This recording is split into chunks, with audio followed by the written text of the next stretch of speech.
Start the YouTube.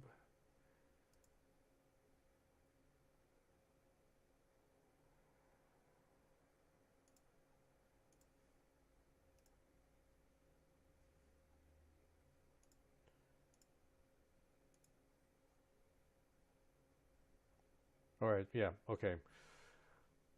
Well, we're back. I don't know what. Yeah, my Aircast, which is what I'm using to restream everything, decided to just stop working, so I had to restart that. So, where were we? Okay, I guess we got to do this again. Good morning, good evening, good afternoon, good whatever time of day it is for you. Good day. We are joined today with Cranky Pants. Yep. Mystic Rin should be listening in. She is at work currently. She might be typing into Discord every once in a while. I'll read it when she does. And later, Cerelia should be joining us in a little less than an hour-ish. I think we have another problem, Coco. Okay, what's going on? I do hear myself on the stream, but I don't hear you on the stream. Really? Mm-hmm. And you're on the YouTube, right? I'm on the Glamesh. You're on Glamesh. Okay, I just heard myself on YouTube. Okay, I can hear you on YouTube, but not Glamesh. All right, testing. I could hear myself in Glamesh.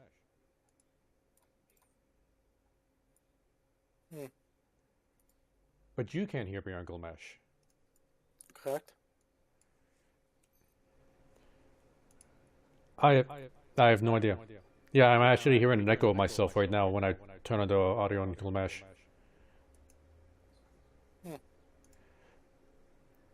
It's really weird that you could hear me on YouTube but not Glamesh. I'm thinking it might be an issue with your browser if that's the case. What browser are you using? Firefox. Okay, I'm using Opera GX, which is Chrome based. So maybe try Google Chrome. Do I still have Google Chrome? Microsoft Edge would also work because that's also Chromium based. Chromium based. Well, it's the same kind of coding that Google Chrome uses. It's like Opera, Microsoft Edge, and Chrome all use the same types of code. Firefox, I don't know what they use. Let's see.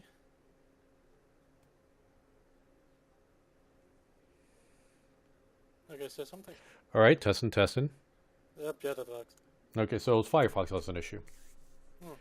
Weird. Yeah. All right, so I wonder if it's also. I am on my VPN right now. I don't know if that's also causing issues.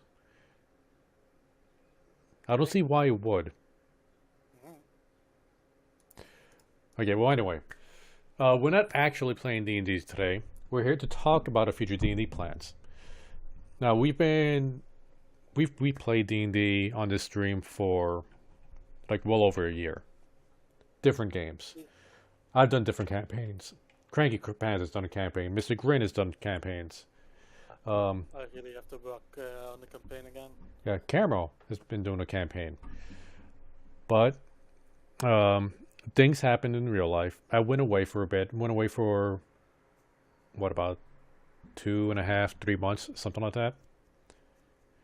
And everybody's schedules got kind of mixed up, got changed.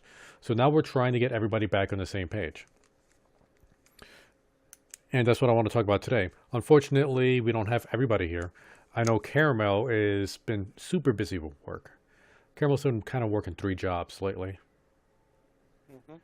So trying to get Caramel back into D&D might be a while.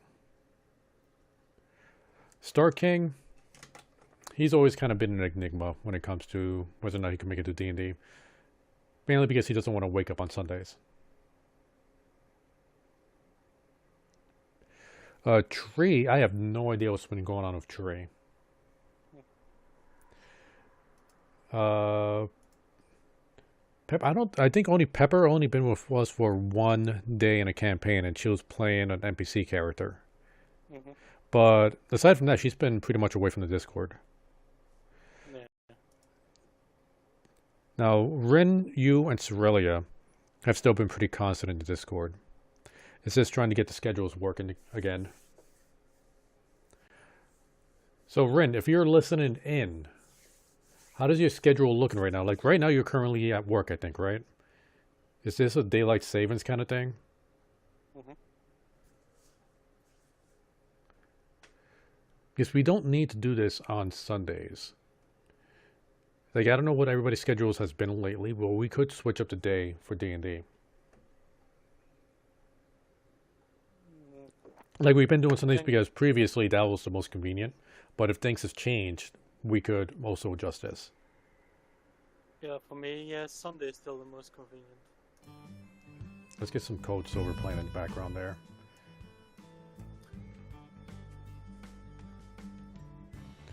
Yes, for me, Sundays and Saturdays work out just fine. Friday nights can work out, but I know everybody, well, you guys are going to be asleep by that time. Or just waking up. And Elden Ring has been pretty much dominating my life lately. Like right now I'm fighting the urge to start playing Elden Ring right now. You guys would never even know. Until I started swearing.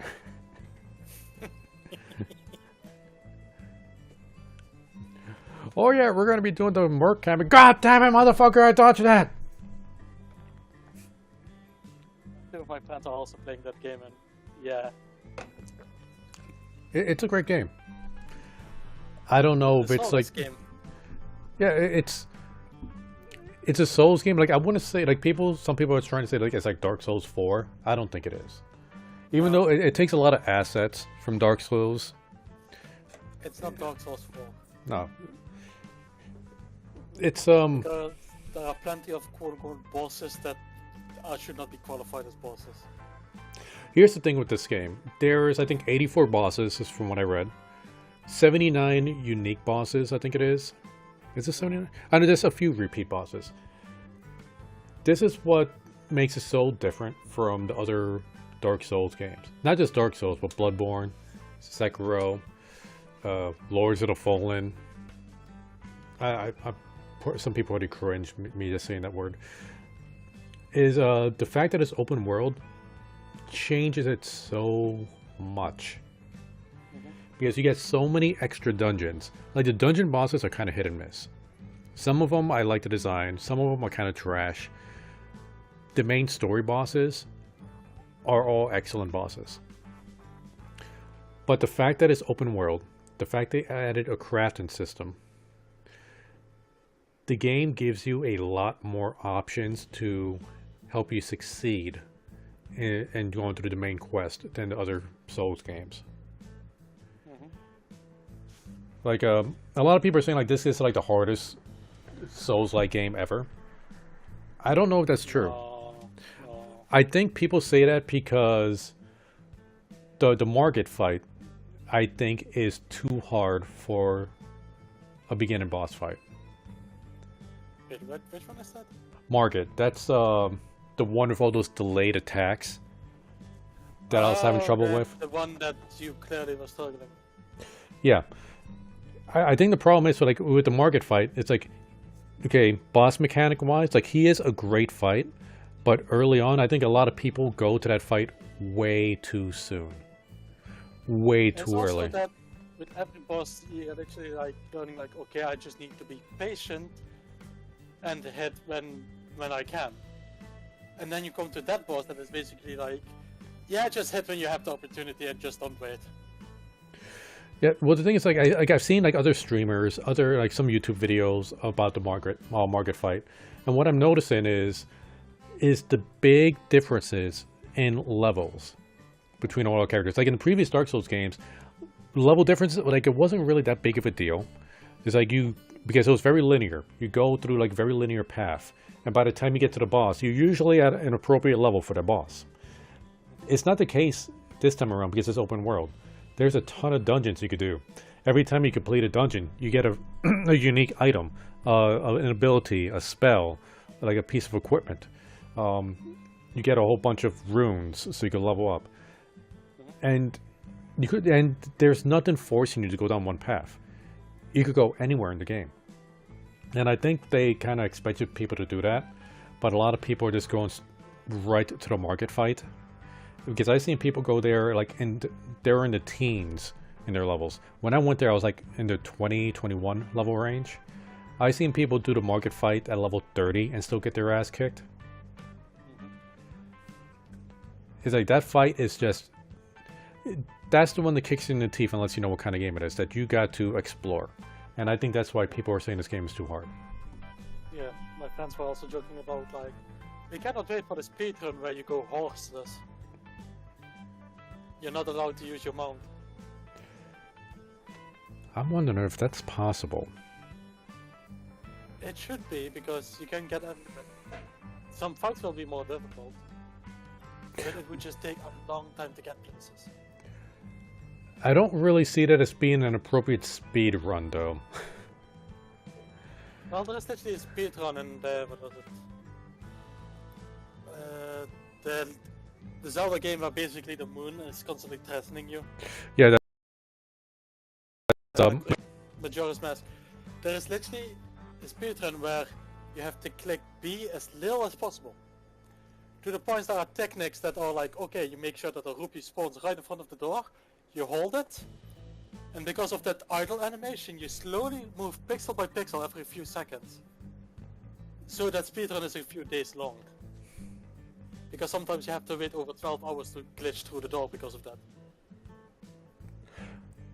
How would you consider that a speed run, though? Because I'm pretty sure people could beat the game in less than 12 hours. Well, do it fastest with the least amount of clicking B.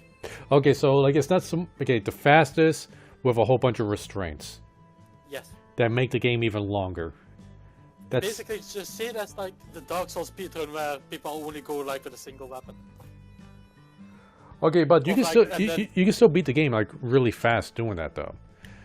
It's like when I hear speed run, it's like I don't think of doing things that take the game longer to beat, because that's what it sounds like. Yeah, some games are just naturally long to beat. For example, it was, I don't know what game it was, but in order to beat the game, you required an item that legit took like over 200 hours to I think it was like ferment or something. It was like 2 hours in world time, but in real time. Was this Bante Chaos?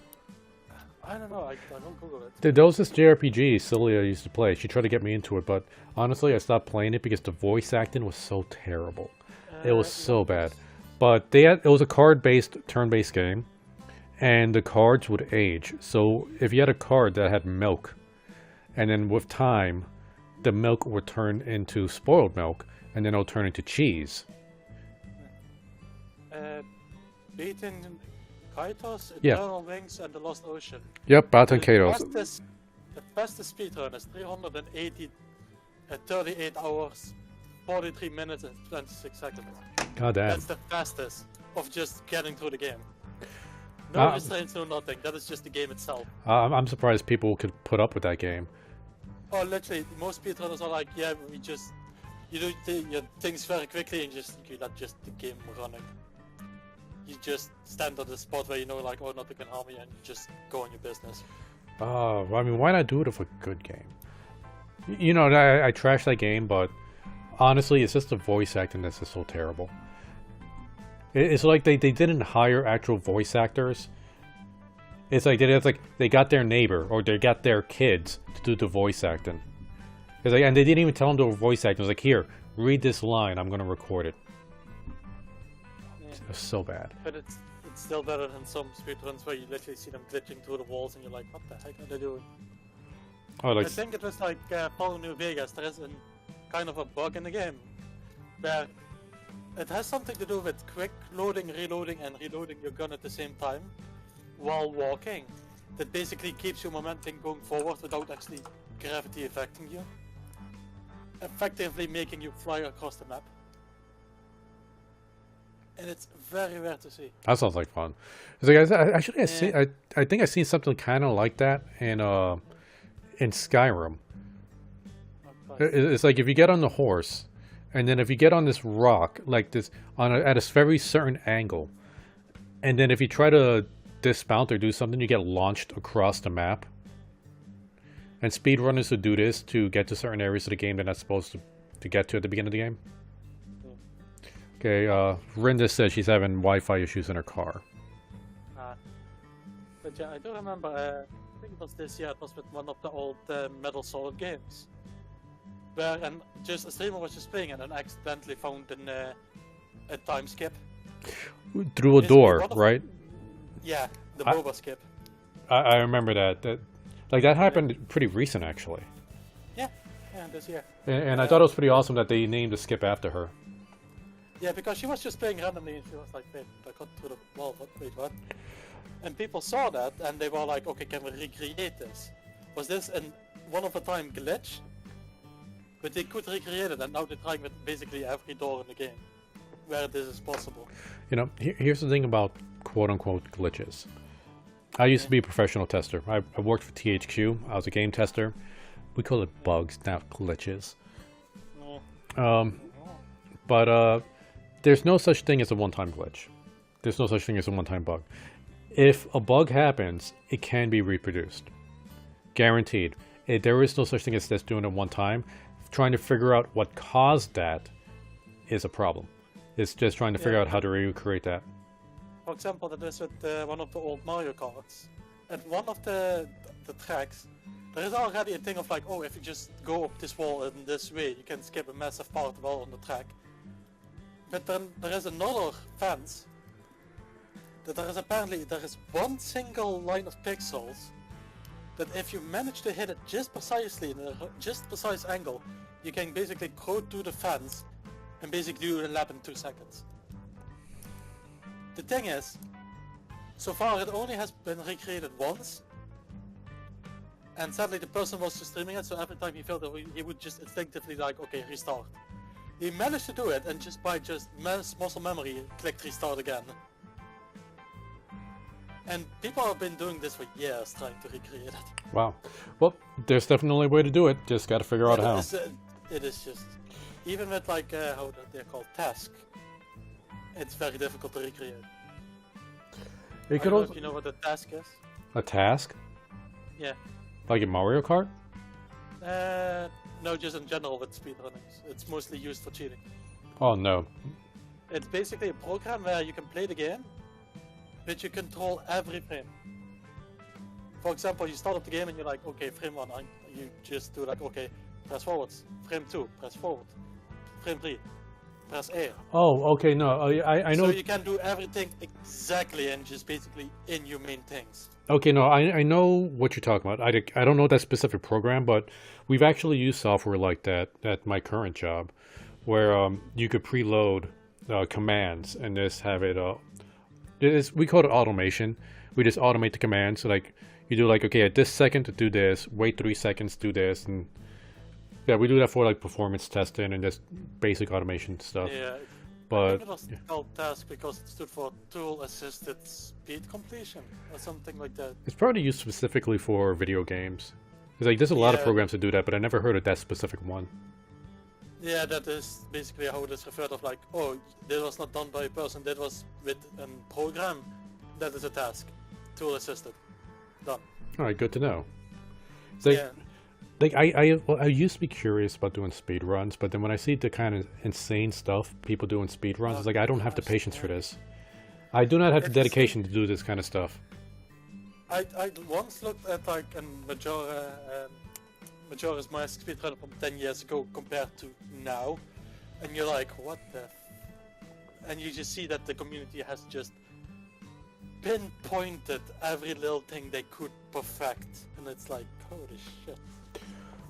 It's like I've seen some Dark Souls speedruns, and it's like the weird ways they manipulate that game. Like they would unequip and equip a weapon like constantly while they're running, because it saves them like 0.5 seconds, like for every like hour they play when they run, because they like boost their speed that slightly much or something. Yeah, I think it was also with GoldenEye. That recent GoldenEye speedrun, you will notice people always look at the floor. And I found out that apparently that was an old guy in his 60s. Found out that if he just looked at the ground he would move faster. And that is because things are not directly in your line of sight. The game doesn't render it completely, thus it will run smoothly. Oh, so yeah, so it reduces the frame rate, or improves frame rate, yeah. Yeah, so you literally move faster because of that, and once that was found out and proven to be right, every speedrunner did that, and you're like, yeah, now it's just looking at Floor Simulator. No, I remember when I used to play a game called EverQuest, like an old school MMO. Yeah. It's like we found out, like you could run faster in that game. Well, one, by jumping, so people would jump everywhere, and two, if you moved in a diagonal way. So if you held forward and like one of the sides and just moved diagonal, it actually increased your speed. Oh. So that's how I got everywhere. Like I just moved diagonal, constantly jumping. I think that was also I just had a game in my mind where also was a weird trick that happened, and I'm like, I cannot think of it anymore. Christ. Yeah, an old game that I used to play. It was like you're a truck driver, you need to deliver stuff. I found out quickly that going forward had an acceleration limit. Going backwards didn't. Big rigs, trucking, I think it was. I don't know what it was, but I also found out if you go backwards, your car didn't have collision. So what it was like, oh, I need to go this way. Okay, I'm turning around and just going backwards. And it was very stupid. At the same time, hilarious. Was this like an unfinished game? Like it felt like it was unfinished? It's like it was sold as a finished product, but when you play it, it's like, oh, I'm racing this other truck, but it doesn't even move. And then they patched it so it does move, but it doesn't finish the race. I don't know, it was a long time ago. Oh wait, it looks like Cerelius typing in the Discord. Out there. I'm going home, so I should be able to join hopefully soon. Excellent. Okay. But yeah, speedruns are crazy. Yeah, so like I don't think I'm ever going to be able to do a speed run. I just don't have the temperament for that. I have considered doing a Nuzlocke in Pokemon. Yeah, why not? It's like I've seen a few videos in doing that. It seems like a lot of fun. I've actually done my own Nuzlocke at home with Pokemon Soul Silver. And I'm like in the middle of doing a Pokemon Black Nuzlocke. I don't know if I could make that an entertaining stream though. It's like I was thinking about doing like for my streams, just doing Nuzlocks, but I started thinking like, what's the content of my streams? It's like, what kind of streamer am I? When I started doing my streams, it was all about Warhammer 40k, and then it started like gradually changing to something else. We started doing Satisfactory. It was all about Satisfactory. Then it was like all about Arc. It's all about Sea of Thieves, and then like I started doing Dark Souls games. I did Dark Souls 1, 2, 3. Completed all those games.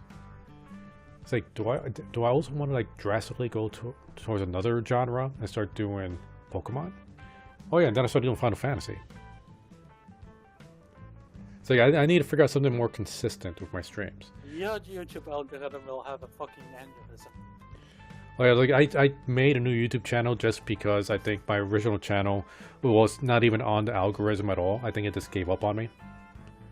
Because my original channel started off as book reviews, and then it started going towards this weird this very short time where I was just reading song lyrics, and then it started. What did I do on my channel after that? Then I just started uploading my streams. Like I stopped using the channel for a few years, and then I started streaming on Twitch, and I uploaded my streams on YouTube. And those streams were just like anything I felt like playing at the time. Yeah, now Choppy Crew streams is just for the streams, and that's it. Maybe for the highlight clips too, which I haven't worked on yet. I'm not looking forward to doing the market fight. Which, by the way, like I've made new characters in the game, so I could play them off stream. I want my main character to just be a stream character. So I made like a faith build. I made a pure melee tank build. I know from my friends that the pure melee build and such are very frustrating. I don't know. I think it's far simpler. They have played PvP and all they see is Fate builds and something called a Rot build. A rock build? A Rot. You know, like something. Oh, Rot. Yeah, Rot's like a more powerful version of poison. Okay. Yeah, I don't know what it is. Okay, PvP, that's going to be rough. But I don't do PvP, I do PvE. I play in offline mode because I don't want to do PvP. But melee builds are really simple. They're easy to build. You only have to focus on a few stats. Strength, endurance, vigor. Maybe dexterity if you're going to have a weapon that needs dexterity. But that's pretty much it. So you can stack out your class real easy. Wear the heaviest armor, go on melee, have a big shield so you don't get staggered, and boom. Simple. It gets more difficult when you try to do a jack of all trades kind of thing. Like a little bit of magic, a little bit of dex, a little bit of strength, just a little bit of everything. You're gonna have a really rough time getting anything done. Like doing like a pure build in one direction is always the best way to go. Although I've seen somebody do a dragon build. I don't know if you were in the stream for this, but I found an island that had a petrified dragon on it. And there's like this little altar in front of it. You click on the altar and you could buy special dragon abilities. Oh yeah, I was there for it. All the will have the statues. Yeah, and you need faith and arcane, or arcana, to use those abilities. And I saw somebody make a dragon build. Those abilities are badass. It's like there's a dragon breath ability, your head turns to a dragon head. And I don't mean like the size of a human head. No, this is like the size of the dragons we've been fighting. So like the dragon head is like twice the size of your body.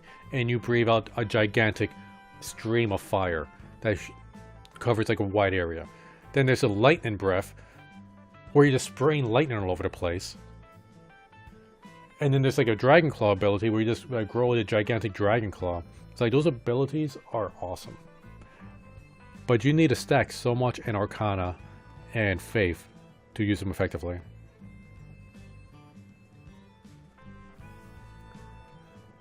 But yeah, like I've been doing other builds, and when I get to the market fight, that fight has gotten so easy for me now.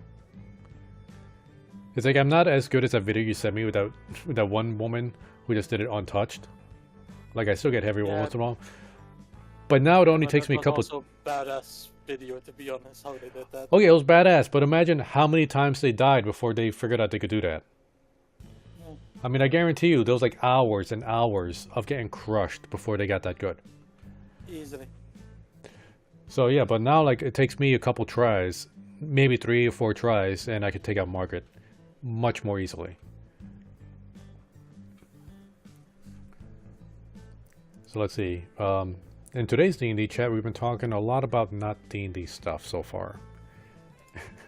Mainly Elden Ring. Which, speaking of Elden Ring... have you read the reviews on it? Either people love it, hate it because they think it's too difficult, or hate it because they have some other issue with it. It's like, it's hilarious, some of these reviews. Because you could tell that you know, game journals are going to be game journals. Or I got to do journalists don't like it because it's too hard. It's too niche. It's not going to hit a big audience.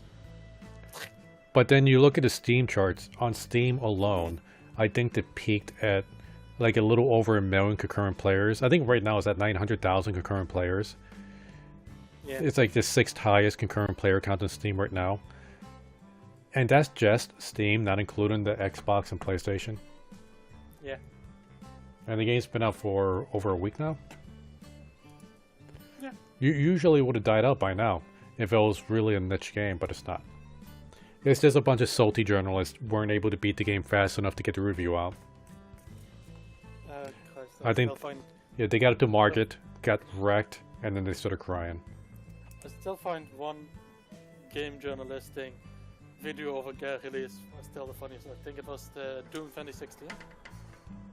It was clearly that the gameplay video, the first ever revealed, was clearly done by somebody that never played a video game before.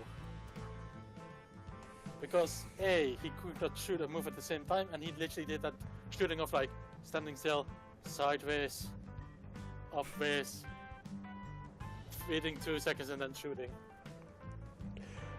And you're like, yeah, this is not a person that played a lot of video games. Yeah, their gameplay experience is probably that of a mobile game. Like, they probably play a lot of Candy Crush. Maybe they have Flappy Bird.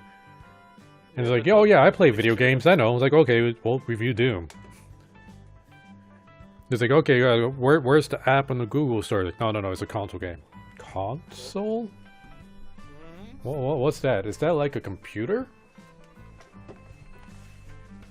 Yeah, but that is still the most...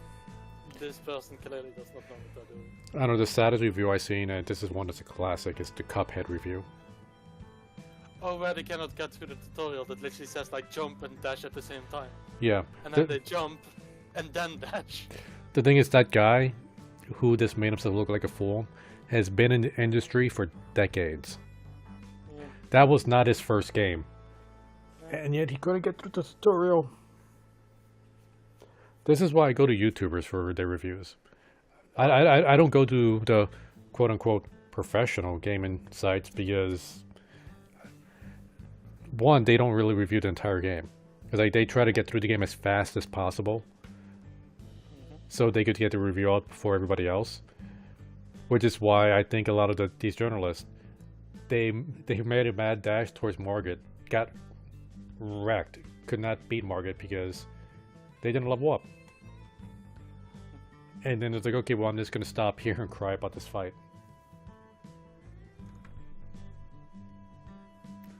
Something similar happened with the Cyberpunk game. It's like one of the professional reviewers played Cyberpunk on easy mode, only did the story quest, didn't do anything else in the game, didn't do anything in the mods, didn't upgrade the character, modify the character, didn't try any of the different vehicles, didn't do any of the side events, didn't do any of the random events, only stuck with just the story on easy mode to complete as fast as possible, and did a complete review of the game.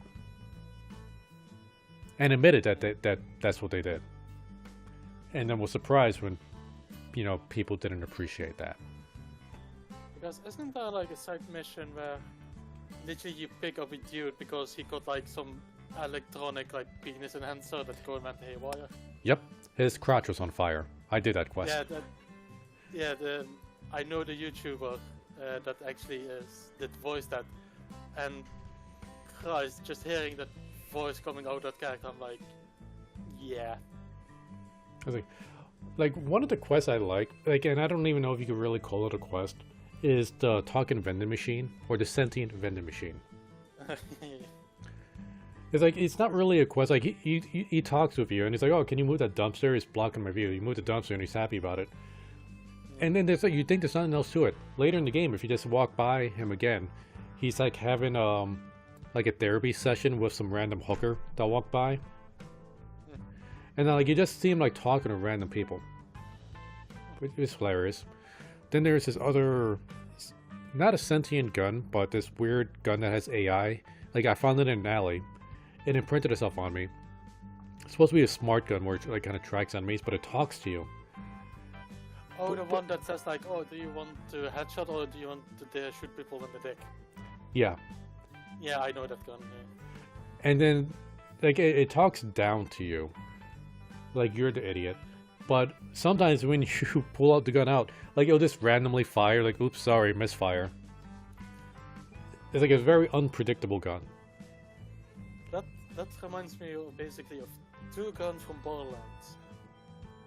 One gun that has amazing stats, but there is one reason why you never use it. Which is basically, when you equip it, when you hold it again, your movement speed is basically 2%. And when you shoot it, you just hear chaotic panic screaming constantly. Multiple different voices at once. That sounds terrifying. You know the little midget psychos they have, how they scream sometimes? Yeah. That constantly, when you're shooting. That sounds horrible. Why would anybody want to use that? Because it has amazing stats. No. Yeah, but I'm conflicted.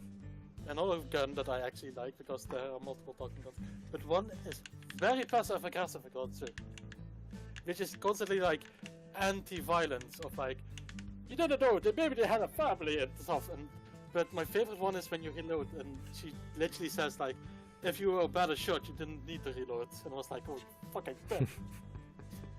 They're not wrong. Yeah, even if every bullet hit an enemy, she will still say that sometimes to you. You're like, you shut up! I'm only killing you for the fucking stats, you know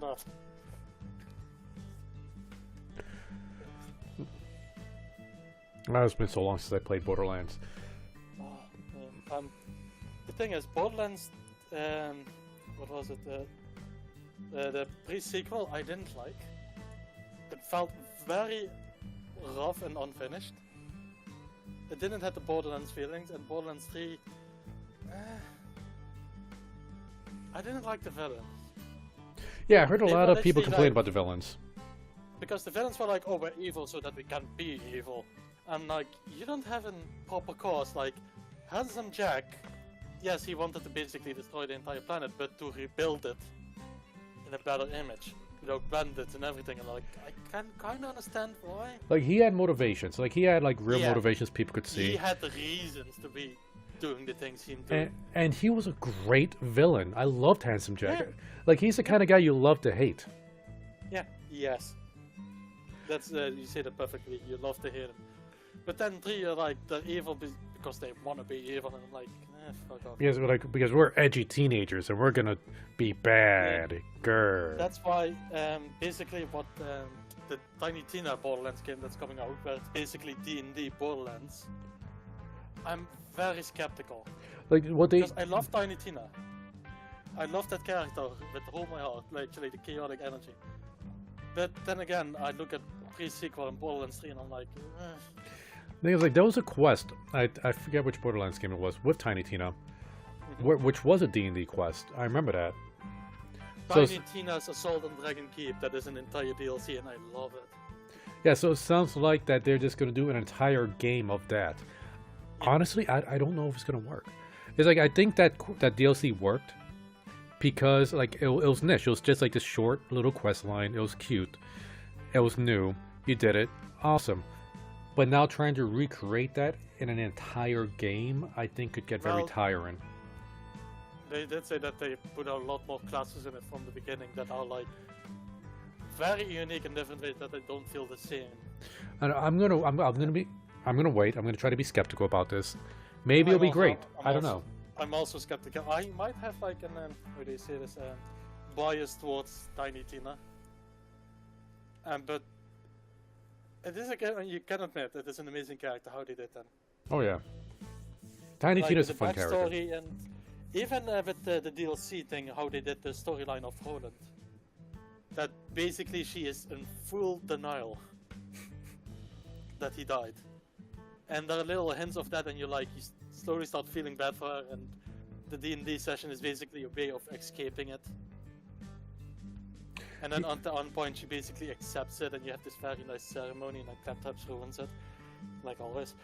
But I like what they did there. You know, that reminds me. Have they ever made what's that guy's name? He was the one that like built the cars. Catch a Ride. Yeah, Catch a Ride. God, what was his name? I have to Google this because I know that his sister was Ali, and I'm just gonna type in Catch a Ride. Yeah, I did the same thing.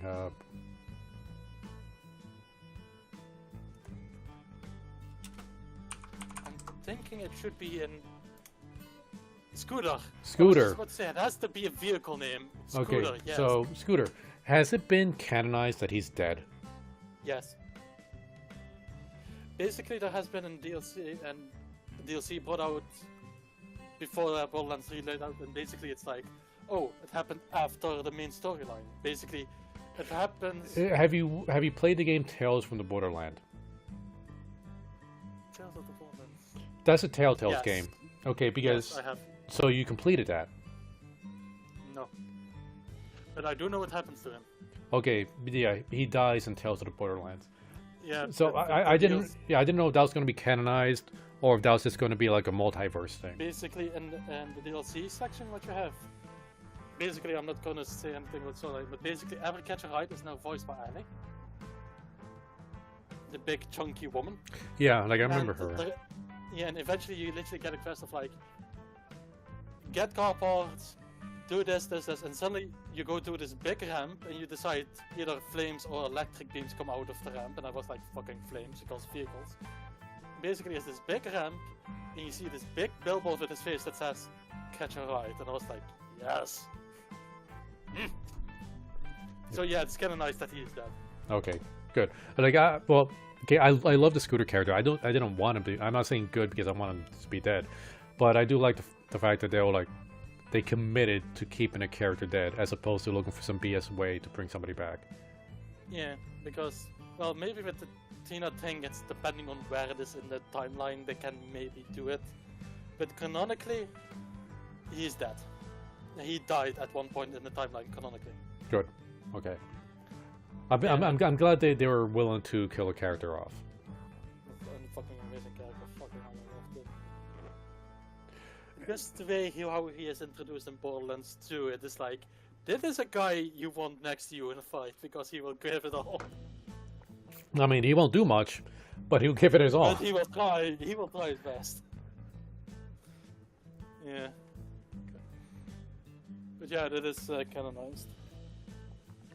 Okay, so let's try to get back on the topic at hand. D&D. Yeah, you said this time still works fine for you, Cranky. Yeah. Now, we do have several games that we're all working on, or at one point working on. I know I haven't been working on my games. I should have been. With me, it's mostly like, okay, we're at a certain point, planning to do branches, like possible things you guys can go to, depending on what. But I still have to just implement that in Roll20 and find the right things. The story is there.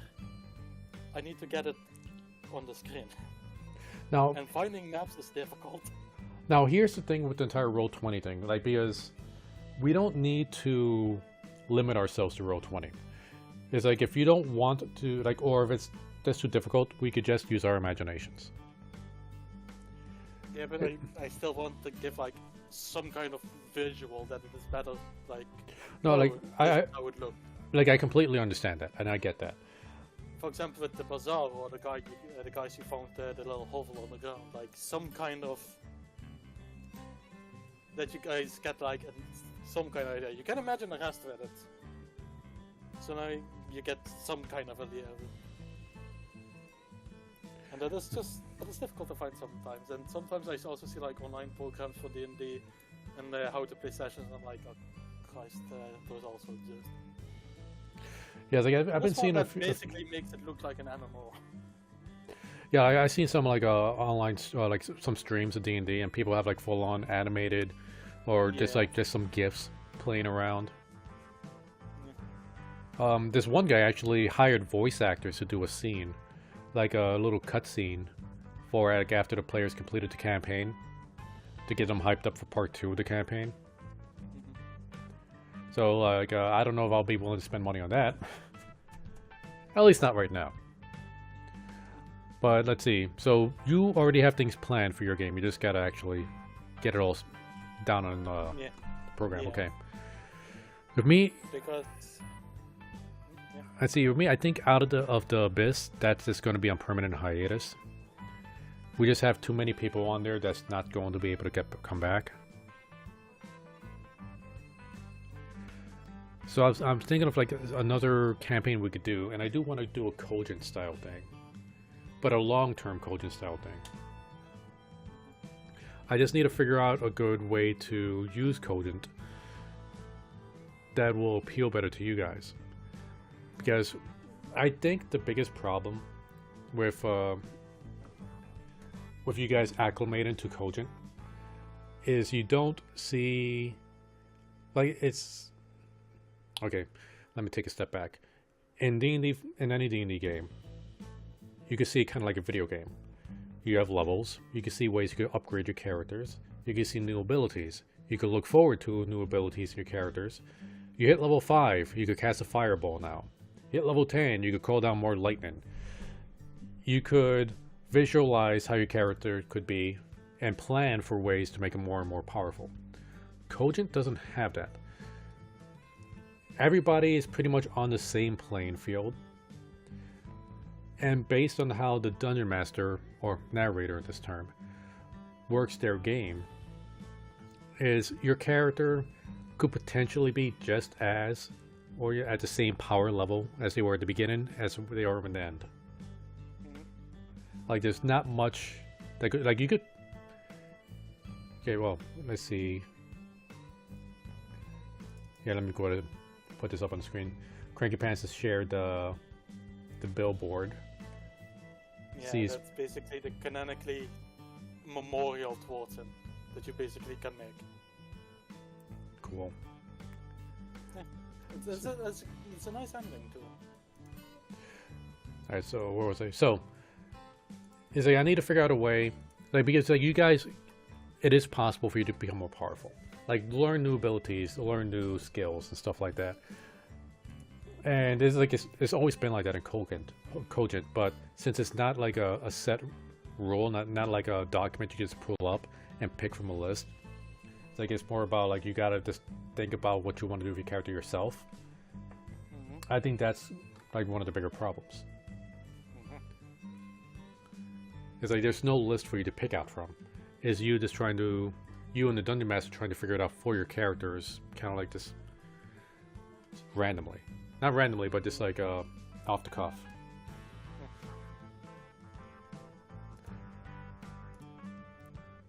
Then again, I just might do another D&D version kind of thing. I just think Cogent has a lot more options.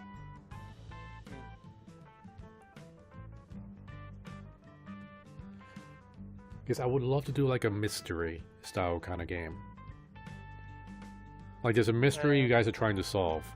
I'm just not smart enough to completely flesh it out yet. I'm also thinking of there's another style of D&D thing that it is more how do you say this? I don't want to say grim, but you know the stories like the Harder Telltale Tale, Telltale Heart. I mean that kind of writing, Cthulhu and stuff. Oh yeah. Okay, now I'm blanking on it. Lovecraftian, yeah. Yeah, there is also a weird kind of system that is with like Lovecraftian that actually works with like investigation and stuff. Yeah, that's the Call of Cthulhu tabletop. Yeah, that. That one, like, depending on the kind of dungeon, like, and this kind of goes for any kind of tabletop, like, that could get incredibly dark and creepy. Like, the entire system is meant to be dark and creepy. And there is no win scenario for the party. There is 0 win scenario. I do remember that I saw him build, I don't know exactly what it is, because every time I see that sheet I'm like, how Christ. It's basically, he made a character that was good in investigation, but he was too dumb to understand certain things. For example, this eldritch horror came around the corner, and normally that would just destroy your sanity. But because he was so dumb, his character thought, oh, there's a puppy. So he didn't get hit with the sanity debuff.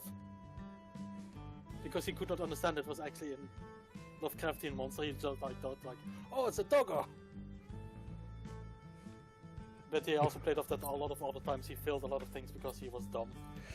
No, yeah, I could totally see that happening. Yeah, which was kind of fun. Not gonna lie. Although, like, the entire, like, there's some of the, okay, there's this one podcast I used to listen to that did Call of Cthulhu. Mm-hmm. And the Dungeon Master, like, she really, really wanted the party to go insane. Yeah. And some of the things that happened is, like, you really need to, like I know some of the players were uncomfortable with some things that happened, but, you know, that's just the way Call of Cthulhu goes. It's like, there's an insanity chart.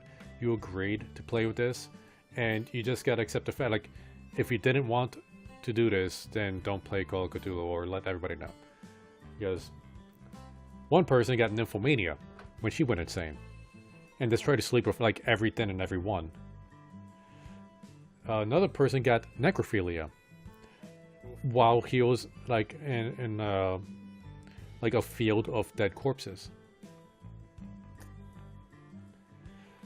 Like that's just what he rolled up on the chart, and he had to go with it. And it's like, well, this got weird. Your character is completely ruined now. You're fucked. The best thing you can hope for now is to die. Yeah. But yeah, that is just that certain things you have to just accept it. Because I did see in like a D&D stream, I don't know what was the setting, but basically one person had like a curse of the werewolf, and for some reason some kind of wish was cast upon him that every ailment he had would be removed because he was basically dying on the floor and they were trying to save him. But basically the Dungeon Master said every affliction you have got removed, and one of the players immediately pointed out, does that also mean the curse, because that is an affliction? And you saw the Dungeon Master give him a face of like, I fucked up. I've been there. I've been there. Because he meant like, oh, he's completely healed, of course, but because he said every affliction.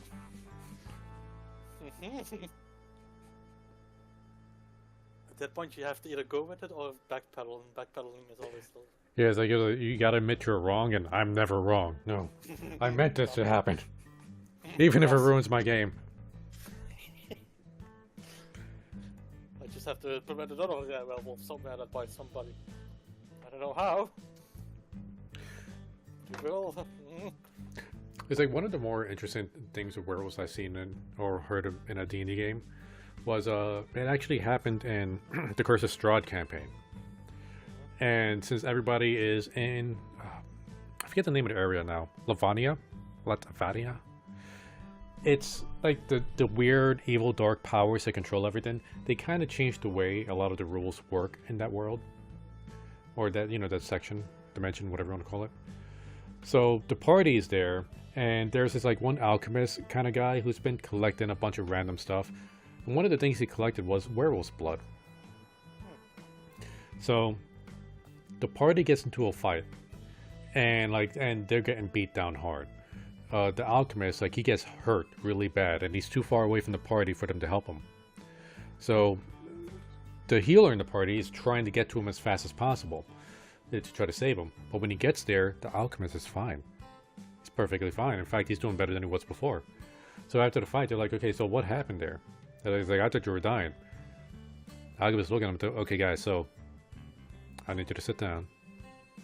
Why? What'd you do? No, just try not to panic. He's like, what did you do? Remember that vial of werewolf's blood I had? No, you didn't. You didn't. Yeah, I drank it. The thing is, that's technically not supposed to be able to turn into a werewolf. But seeing as how they're in a world where the rules don't really play the same way, and the dark powers tend to let things happen because they think it'll be funny, they turn them into a werewolf. Yeah. So then their quest completely changed.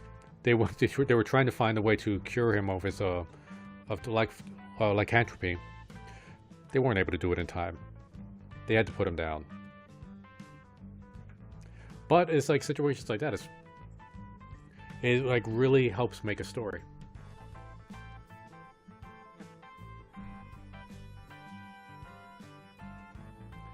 I tried doing something similar to that in one of my campaigns way back. But that game, that's another one of those unfinished campaigns. I don't think I have a single finished campaign ever. Not counting a TPK. I guess TPKs could technically be considered a finished campaign.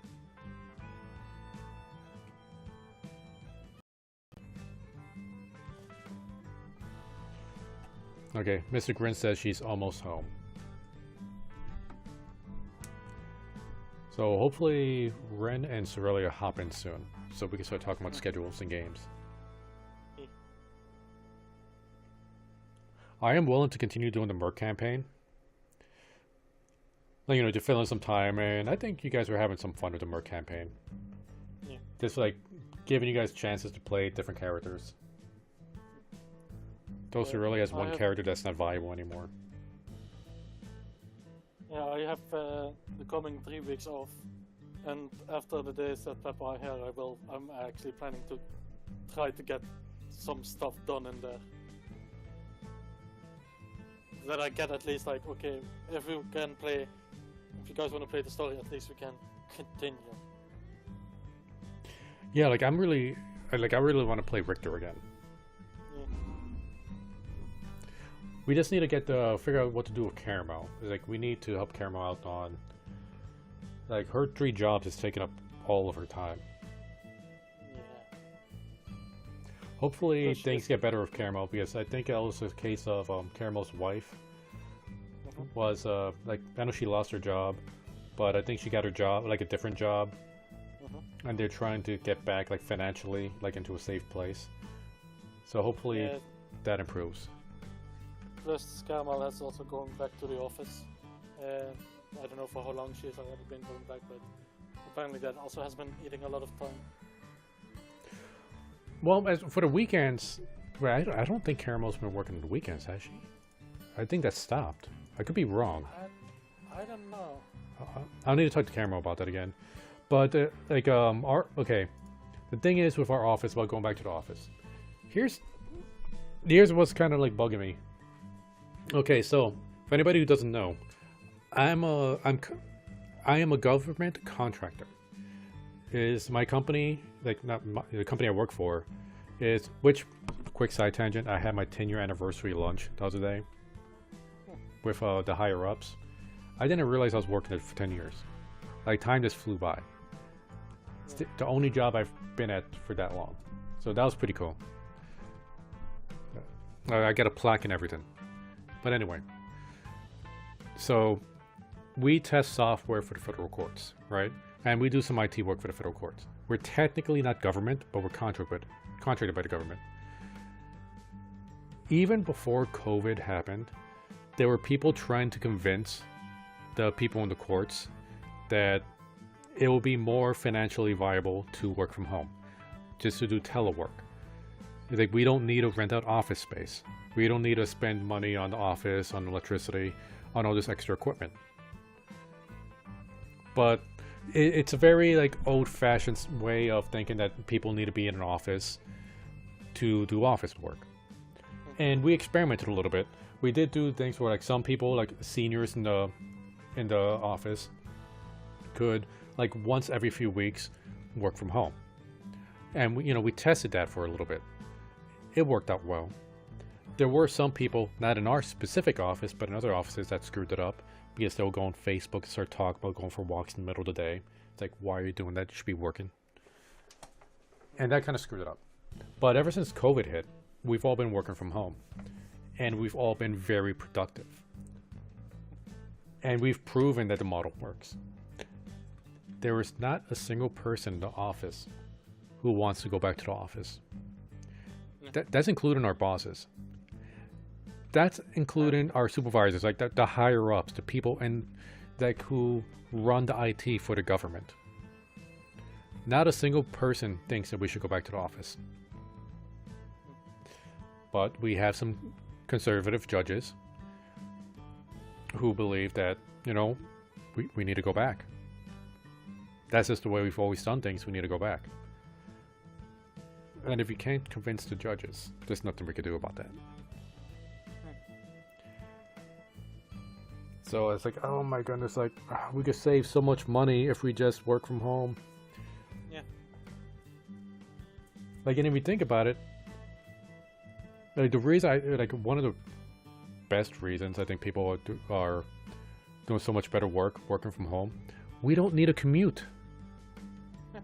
There's some people that have to drive an hour, like, one way to get to their job in traffic.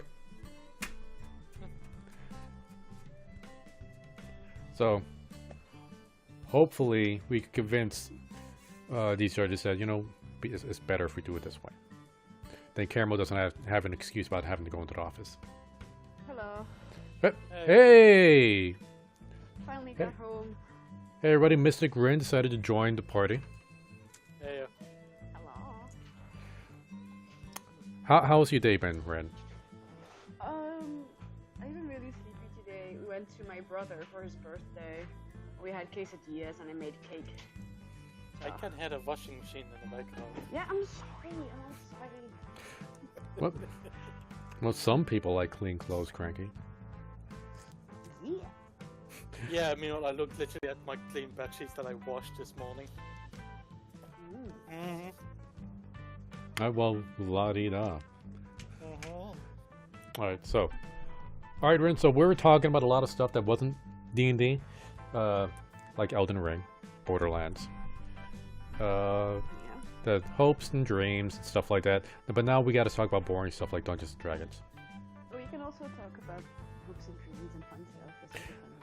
Well, we found out that all hopes and dreams are dead, so it's no point. Yeah, exactly. Like, let's get depressed up to this one. Right, well, speaking of depressed stuff, our D&D schedule, let's talk about that. It's horrible, I know. I know, so... Yeah. I know Sundays work best for Cranky. It's like I could change it to most any day, but the problem is you guys are on the other side of the planet, so timing is isn't going to be the greatest. Yeah, I'm free every other Sunday. Every other Sunday. Okay, and right now you're on daylight savings, right? Yeah, my mom was having to talk about it earlier. Mama, ik ben live.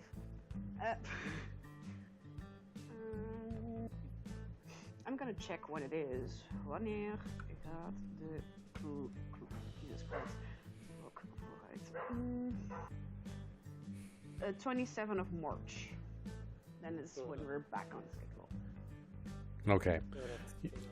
You guys should just come over here to Arizona. Just saying. We don't have to deal with daylight savings at all. Oh fuck! I work on Mondays. This sucks.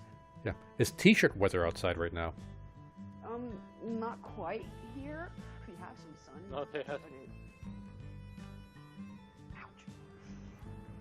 I mean, give it another week, and it's going to be too hot to go outside. Seriously? Well, that's. Maybe that's a little bit hyperbole. It's like in April, that's when we got to start, bringing out the shorts. Wearing shorts in April. That's been a while since that happened here. Well, last April it snowed outside, so... Snow, isn't that just like cloud dandruff? But what is this snow? Like, I've seen it like in movies and stuff. Well, if you ever come to the Netherlands, you probably won't even see snow either. You have to go to, like, Switzerland or Austria. But Austria? England have snow. Yeah, Austria. Good to know. You know, the country next to Austria, Switzerland. Sweden, Norway, Denmark. Oh yeah, About a fair share of snow. oh yeah, I'm good at my geography. That's like next to New Zealand, right? No. No, bad New cocoa. Zealand is next to Australia and near Japan. Okay, no, I kid. I'm not that terrible at geography. I am. I cannot blame you if you don't know anything about East Europe where the countries are. But West Europe, like Spain, France, that is easy. Well, I know there's a difference between Austria and Australia, and where New Zealand is.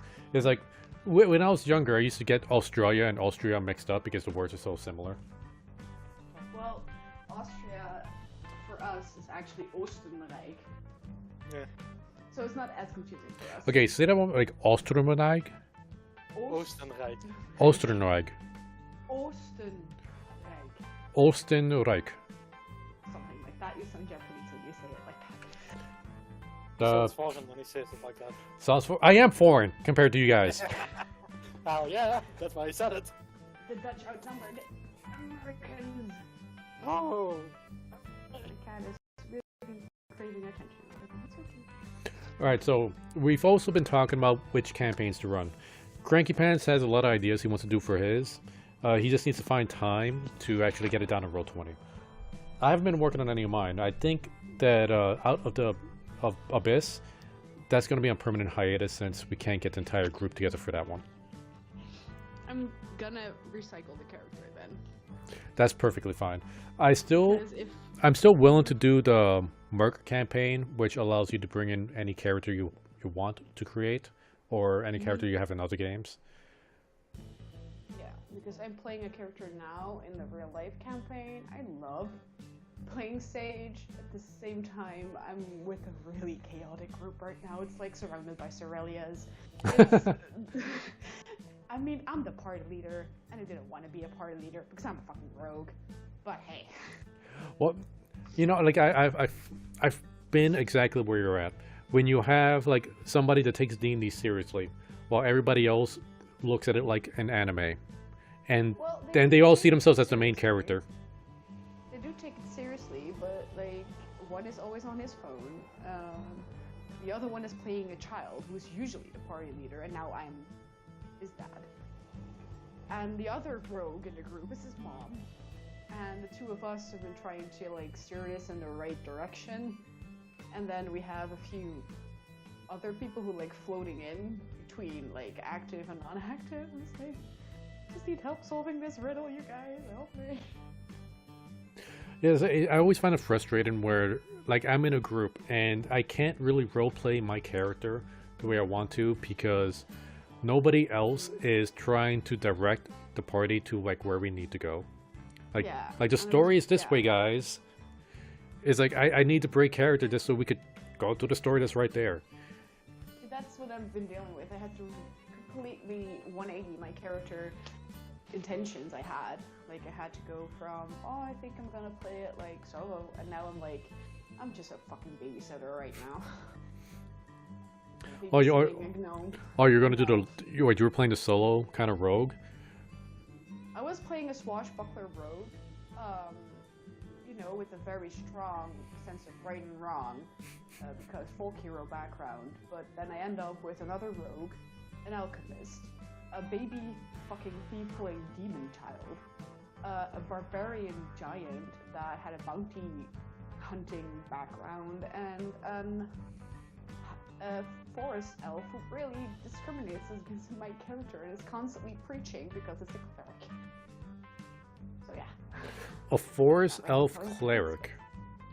Yeah, well, That's an interesting combination. Or a monk. I don't know if it's a cleric or a monk anymore, but all I know is that he's constantly preaching, talking about you, Credo.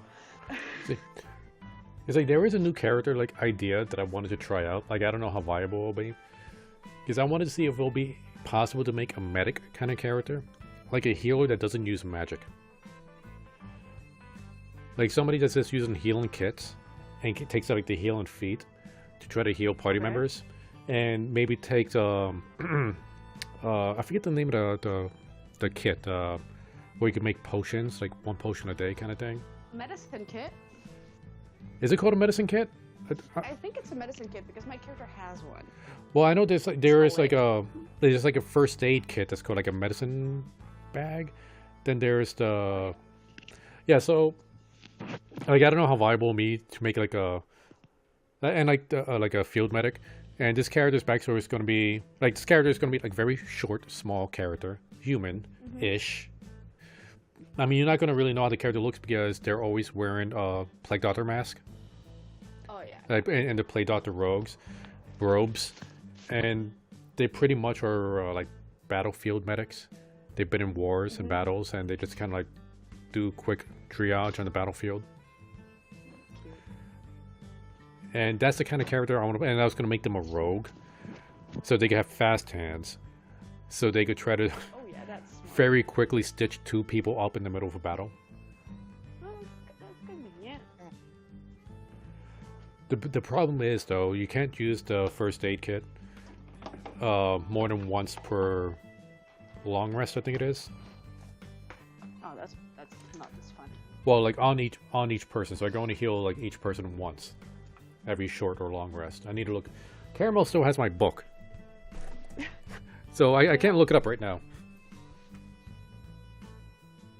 Well, depending on which book you need. Yeah, so I really hope somebody else takes a leadership role in that party, because that character is definitely not going to be a leader. Well, I've got party leader experience now. good to know. Sometimes the character that plays the kid helps along, and it's just like, I'm just gonna go run in that direction because I'm pretty sure that's where we need to go. But I'm gonna make it a game because I'm a kid. I'm like, thank you. Because otherwise the other guys won't listen to me. See, yeah, that's also a situation where a session 0 would have really helped out. It's like, why is your party together? That's like another really important thing. Like, how did this party group up? Like, why is everybody helping each other out? Yeah, I wasn't there for that one, so I think I missed that, but that's fine. We'll make it over. Yeah. Because, like, I've learned that in the past, like, whether or not I've actually taken it into practice is another thing. Because people like to make really crazy characters, and sometimes it just doesn't work for the game you're playing. And it just doesn't really work for the party. I know Caramel had a friend who wanted to play, and they wanted to make like a Mega Man character with an arm blaster. And that was like super anime. It's like, yeah, that's not gonna work for any of our games. Like, why? How would this be possible in Out of the Abyss? Yeah. And why would they join the party if he's just like going to play superhero all the time? Yeah. But I got a player's handbook right here if I need to look something up for you.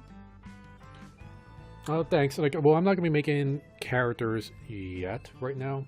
Like, I just want to try to discuss schedules, what games we're gonna play. I haven't looked at my mercenary campaigns in a while, but I know I still have the stuff there in Roll20. Mm-hmm. So if we need just a random game, we can still do the Merc campaign. Mm-hmm. I am looking forward to Cranky Pants continuing his game. Mm-hmm. I want to play Richter again. And as far as Caramel goes, we just need Caramel to stop working 3 jobs. Yeah. I haven't talked to her in a while. But how's your game coming along? You had a Cogent game. Yeah, I had a Cogent game, which was based on a book I was writing. And I finally got a keyboard for my iPad, so I have been writing a bit again. Shocked, I know. Same here. Because it's great. When you have art block, you can go and get yourself writer's block as well. I mean, fuck that. So I have been laying out the world a bit more, and I definitely think that this is something that I could turn into a proper campaign. But if it's going to be an actual game, I will have to put some restrictions on what kind of character you can play, because it has to fit in that world. That makes absolute sense. Yes. So it's not D&D world, but it's like humanized, apocalyptic, every story is true kind of vibe. Mm-hmm. But for the mission to work, you have to look at least humanoid. So there are some restrictions in that area.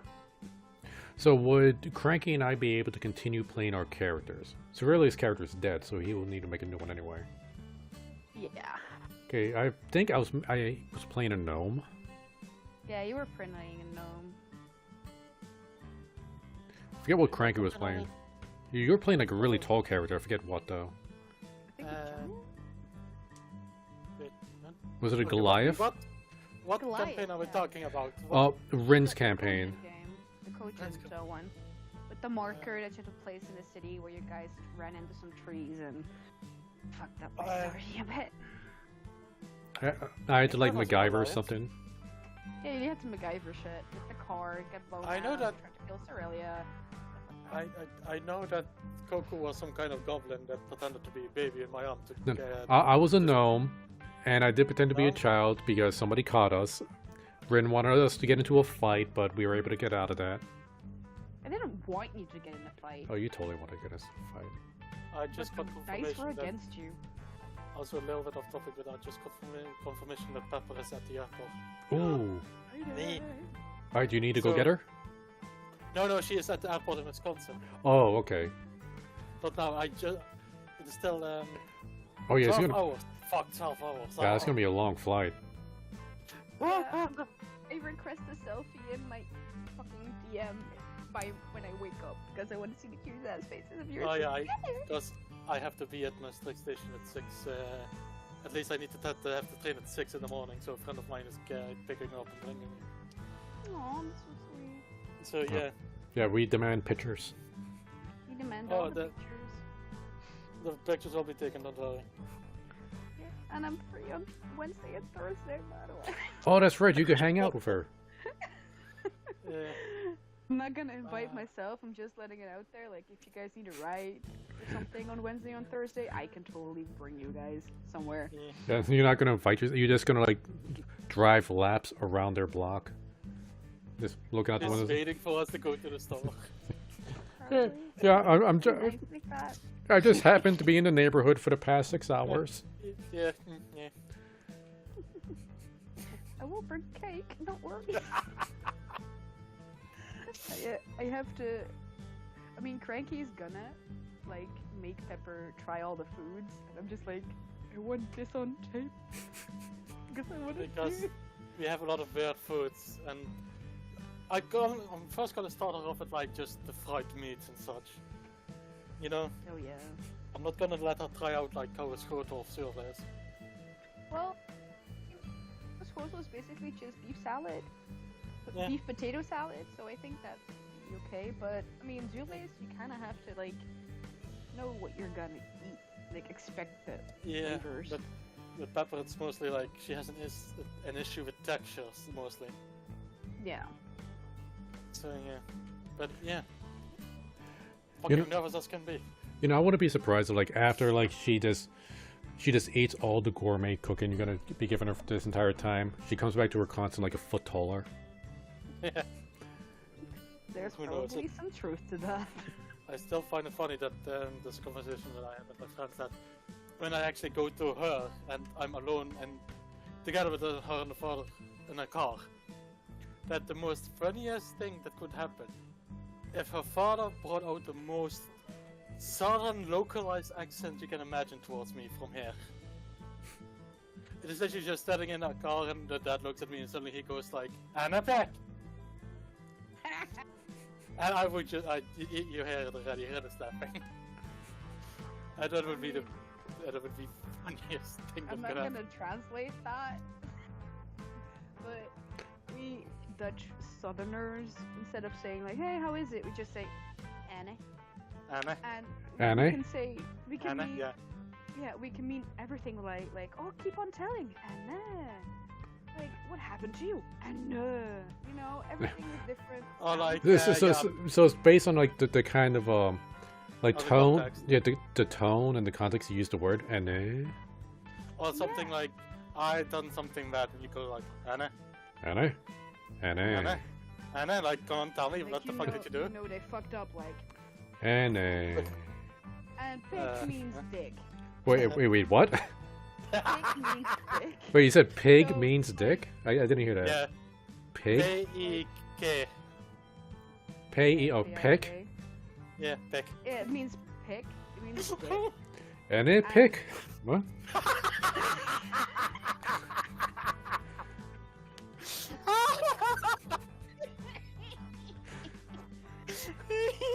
A pick in this concept, in this like line, it kind of means like dude or bro or. Basically, it's sign of excitement of like, And a pig is like. "Oh, basically God, if, for example, Celia suddenly brought home like a whole new model kit, you go like, Anna back, like, oh! holy Anna. shit." Anna. Okay, wait, so peck means dick, but it also means excitement. Yeah, Yeah, basically it you also say, means like, oh my god, bro. yeah, It's like, It is but so- it is the fact that fucking it means solid thing. penis and excitement is just like, Anna peg. It's like, I'm so excited, I just like, it blew my load all over the place. I gotta watch this. Well, the same thing with the Dutch word for a lesbian slur means jar. Also, water-resistant reinforcement made out of natural materials. wait, what?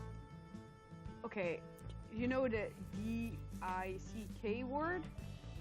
Ah, Wait, Slur. that's a lesbian slur over there? D-I-C-K? E, yeah, Oh, D-I-C-K-E? yeah. Oh, okay, I only heard the D-I-C-K. I was like, wait, here, that's just a penis. Yeah. But, No, the okay, so wait, you can't actually say it because it's a slur. So that's why you're kind of like tiptoeing around it. Okay. no, I Yeah, but, can say it, but I don't want to be offensive. I meant the word dyke. Oh, dyke. Yeah, it's like this DIKE. Well, if you look at the letters literally, it means water-resistant fortress. You know, like we have them around the oceans to keep away the water in case of a flood. But Okay. Okay, yeah, translate- okay, no, I know what you mean. Like, it has multiple meanings. Yeah, Yeah. but if you look at the literal translation, it means jar, and we do call lesbians jars. And I think that's really funny because I don't have a lid, so it's like two jars together. Yeah, basically every jar has its. It's like for every one person there's another person. But it that doesn't is in the work with concept of like man and female. So in this case, a woman is the jar, so you have jars, and that's a lesbian couple. You guys are weird.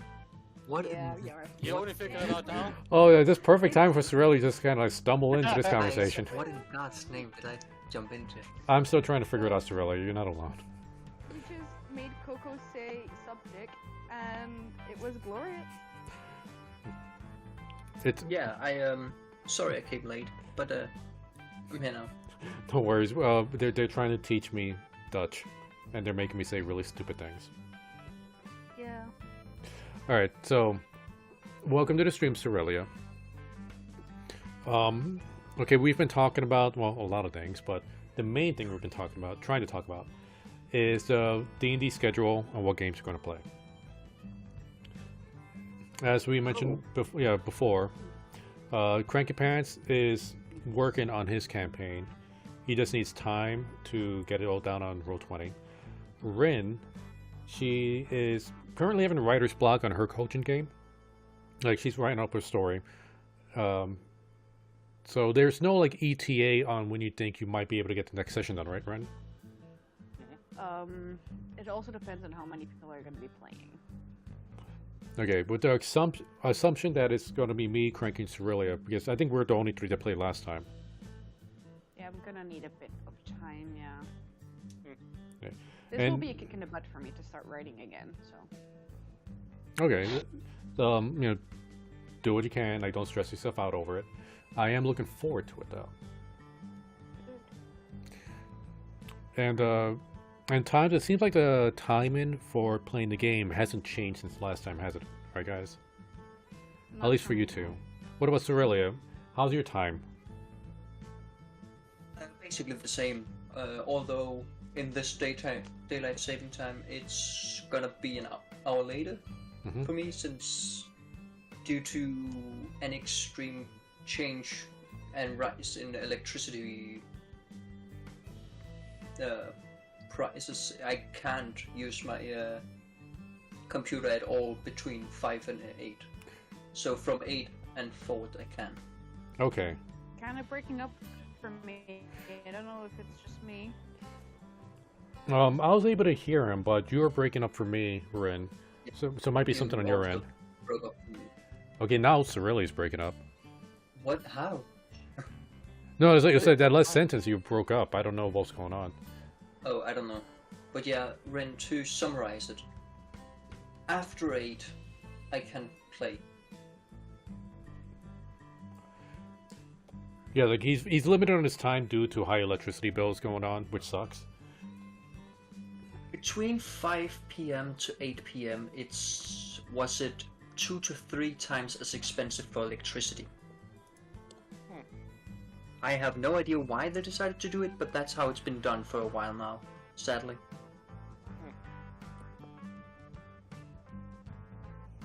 But right now I'm banning this chatter on YouTube. So always get spam on there. Alright. So next week, I don't know if maybe we won't play next week. We'll wait for the week after next. That way it'll be easier for everybody to get the schedules going. And I could try to see what I could do with Caramel, since Caramel's working 3 jobs. She has very little time. 3 jobs? Yeah. Yep. Her main job... That is a lot. Yeah, she's been doing her main job, regular 40-hour job with me. Her artist job, which hasn't been doing too well, like trying to get commissions, and now an Uber driver. Jeez, fuck. How does she ever have free time? Sh- like her and her wife's situation is a bit rough financially. They're trying to get back on their feet because the wife lost her job, but got a new job recently, so they're just trying to make up for what they lost. Mm-hmm. Hopefully, things improve them quickly. Yeah, let's hope. All right, so if we were to come back, not next week, but the week after, I am willing to do a Merc campaign if nobody else is ready. Just as a reminder, a Merc campaign is you guys can bring in whatever characters you want. Doesn't matter. You can make a brand new character. With the merchant campaign, because a good way to come back in. Yeah, I think it's a nice way as well. And I think we're in the middle of a dungeon the last time we played that. Yeah, I think so. Yeah. I would have to rewatch the YouTube video. Okay. Well, speaking of YouTube, in case you guys didn't know, Cranky knows this, I do have a new YouTube channel just for streaming. Discord. Oh, really? Yeah. I didn't know that now. Yeah, it was because, okay, let's face it, my original YouTube channel is not even on the algorithm because it is just so confused with everything I've done with it.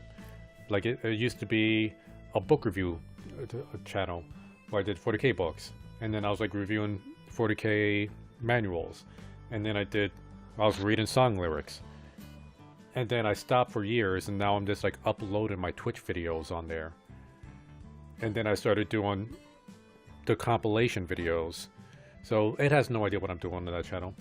So I made a new YouTube channel called, it's called Choppy Streams, where I stream directly to the YouTube, so it records the videos for me. I don't have to do anything. And I'm going to do my compilation videos on there as well. So it's just for the streaming stuff. That sounds nice. Yeah. I'm also still on Glamesh, I'm just saying. I'm not bothering with the other streaming channels anymore. I'm just going to focus on YouTube and Glamesh. Yeah, I heard you mention something about that. So, yeah, that's pretty much it. So earlier, have you ever been, like, I don't know if we talked about this, if you wanted to work on your own campaign. I want to, and both yes and no, because I do want to try at some point, but I need to be able to do time-wise. Mm-hmm. And I would prefer to have the books physically, because it's easier for me to write out details once I have them. But currently, time-wise, it would be a very bad time for me to start. Okay, no, I get that. As I'm doing my test exam now, and in May, the final exam starting. Oh, well, good luck with that. So, it's getting quite close now, so I need to be able to use time if needed. Well, good luck with your exams. If you ever need help with any of this stuff, of course, you could use anybody here as a resource. We're all D&D nerds. You could also try doing Cogent if you don't have the books. You could pretty much do whatever you want with Cogent. There's no limits on that. Mm-hmm. Which I think is also like part of the challenge, since there are no specific like boundaries for Cogent. It could be a little bit daunting. I know I do at some point want to try, but I do need to figure out a lot of stuff first. Time-wise and story-wise. Alright, sounds good. Yeah, whenever you want to do it, we're here to help. I would love to play a new game. I love to play the old games. I just want to play. And when I'm not playing D&D, I'm probably just going to play Elden Ring. I've been getting my weekly D&D fix, so. Okay. If Ren's been getting her fix, that's good. How is your Zoro character? Sage is still alive. Yeah. Yeah. That's a bonus. Alive, and he's party leader and adopted a kid.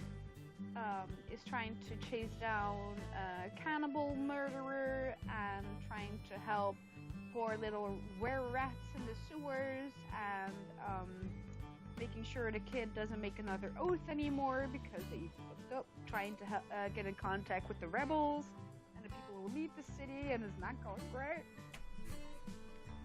I see. Sounds like Also, fun. I'm not very smart, so and my wisdom is like 7. Oh, wait, how do you get it down to 7? Well, we did the rolling stats, not Oh, what okay. we did. That's always fun. But like, Okay. I'm very dexterous and very constitutional and very strong and everything. Just not very. Okay, that actually reminds me of an idea. Like, I haven't actually thought of a campaign for this, but the idea of rolling stats. I've been on the TikToks. Like, I'm on all the TikToks. You know, how goes it, kids? Hey, thank you for the follow, Rocky Wolf 2. Welcome to the crew. All right, so what was that? Okay, so there's been a lot of TikTok videos I've been watching about people, different ways they roll up the stats in their characters. One of the ways was everybody rolls 10d20. Add it up.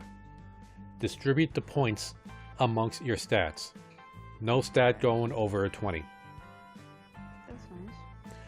So this could lead to some pretty ungodly characters, incredibly powerful, and essentially the characters will be playing kind of like demi-humans, or demigods rather. But that also means that the enemies you're fighting are also going to be incredibly powerful as well. I don't mind. So I want that. I love the idea of that. I just don't have a campaign that could work with that just yet. But let's just say, go on. the campaign I plan to make at some point, I do plan to make it so you guys have to roll for your stats. I'm all for rolling. And I'm all for keeping my terrible stats if I roll terribly. If I get nothing higher than an 8, and if I get a bunch of 3s, I will still play that character. That's And what's die gonna very make fast. it fun. If he's unlucky, perhaps. I mean, imagine if I rolled nothing but 3s. What would my character be? Just some guy in a wheelchair breathing through a tube. I could work with that. As long as I have somebody push my wheelchair, because my strength is a 3. I want to be able to roll my own wheelchair.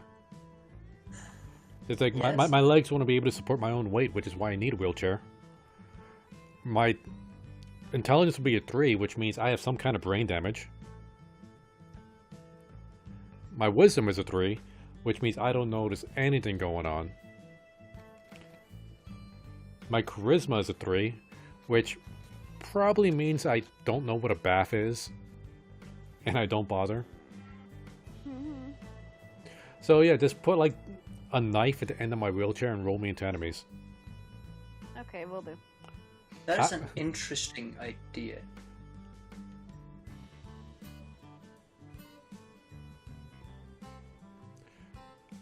Actually, now that I think about it, there's...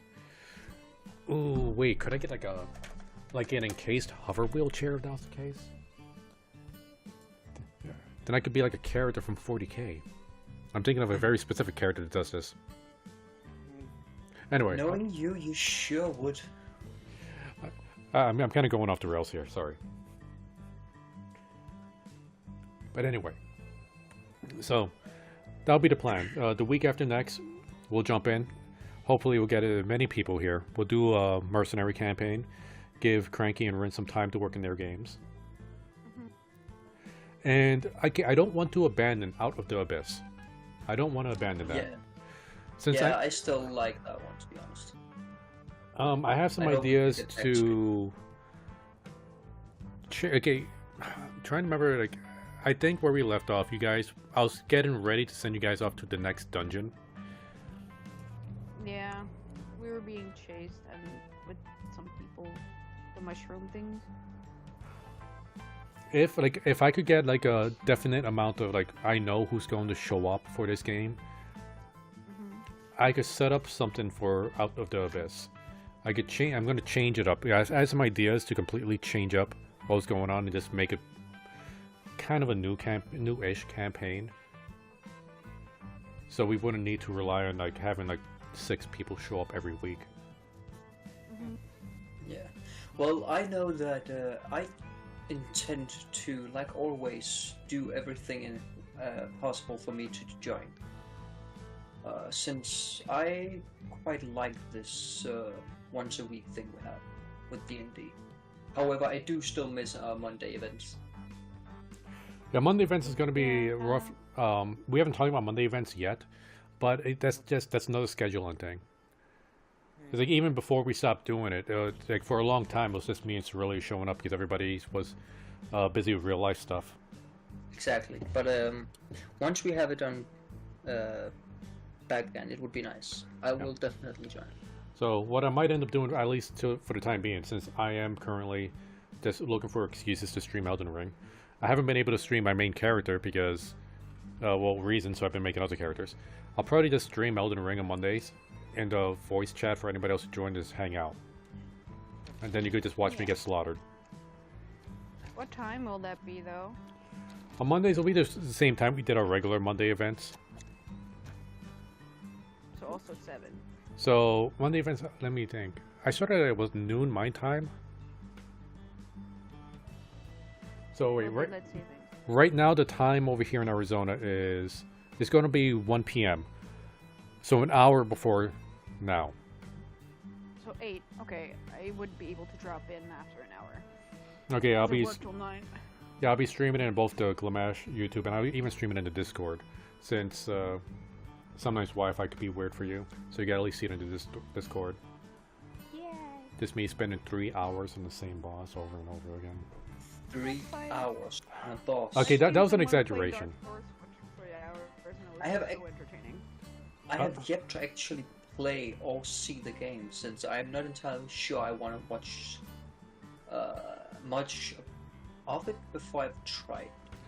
Okay. It seems to be very much like Dark Souls. Okay, have you ever seen any of my Dark Souls playthroughs? Because I've done all 3 Dark I Souls have games not. on stream. I have not, however, I have played Dark Souls before. Okay. For some reason mine is blocked, so I can't get past the bridge with the dragon. Okay, so I was talking to Cranky about this. The comparison between Dark Souls and Elden Ring. This is not a Dark Souls game. A lot of people want to call it Dark Souls 4 because they use a lot of assets and mechanics from Dark Souls. But don't play it. Dark Souls-esque. Yeah, it's a Dark Souls type of game. So like same like with Sekiro, with Neo, and stuff like that. The biggest change in this game is the fact that it's open world. And so it completely changes the way you play the game. Normally in Dark Souls, it's very linear. Even though it branches out a few points, you pretty much go down the one path, kill the enemies along that path, then you fight the boss. And usually, just going down that path, you're at the right power level-ish to handle that situation. I mean, you could do a little bit of grinding. Grinding has always been a pain in the ass in Dark Souls. Or you might upgrade some weapons, but you could still handle that situation. That's not the case in this game, which is, I think, why a lot of people are calling this like the hardest Dark Souls game ever. Because since it's open world, there's a lot of dungeons. There's a lot of dungeon bosses. There's a lot of mini bosses. There's a lot of open world bosses you could fight before you that even. Actually sounds amazing. Yeah, before you even touch the first main story boss. Like there was a time where I'm at like this swampy lake. I see a bunch of guys kind of like at a bonfire. They're burning a body on this bonfire. So I'm like, okay, I'm gonna go in and I'm gonna wreck these guys. On my way over there, a dragon flies out of nowhere, wrecks the bonfire, starts killing everybody. Now I'm in a dragon fight. I start fighting the dragon. I realize, oh, this thing could two-shot me because he hit me once to the tail. I'm screwed. I could just run away. It's an open world fight. I don't need to stay there. I could just run away and do something else.